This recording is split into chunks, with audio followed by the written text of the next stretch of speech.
Good morning, good people of Zimbabwe. Tinoyedzaka kubatira nyaya iri kutenderera mastreets esocial media.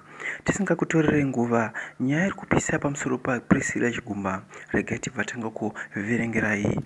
She lied to the nation that ballot printing tender was awarded to a subsidiary of Fidelity Printers. Meanwhile, she directly benefited from theft of 32 million of public funds.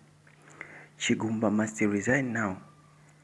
If not, we'll drag her out of that office.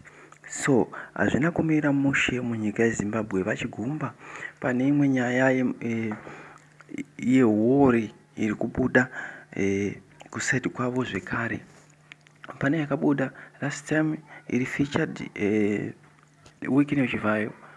Kune imwe futi iyoyi yandataura iri featured futi wiki neuchivhayo.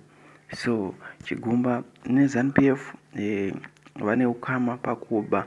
So vanhu vakadai so vari kufanira kubva muofisi. Kufanira kubva iye Chigumba, kubva Emerson, koita vapfana vese ava vane kupenga kwavari kuita vari kufanira kunge vachibatwa vachiendeswa kwavakafanira kuenda. So mhuri yeZimbabwe ndati handakakukanganwei panyaya yakadai soyi. Ndati handakakukanganwei nekuti inyaya inotyisa munyika yeZimbabwe kuti tive tine vanhu vakadai so vasingakwanisi kushandika navo, vanoda mari chete, vasingade kuti vanhu vaenderere mberi kana kuti ruzhinji rweZimbabwe ite zvinhu zvarinenge richida. So thank you for watching this video, and next time tinokupai dzimwe nhau dzinotevera.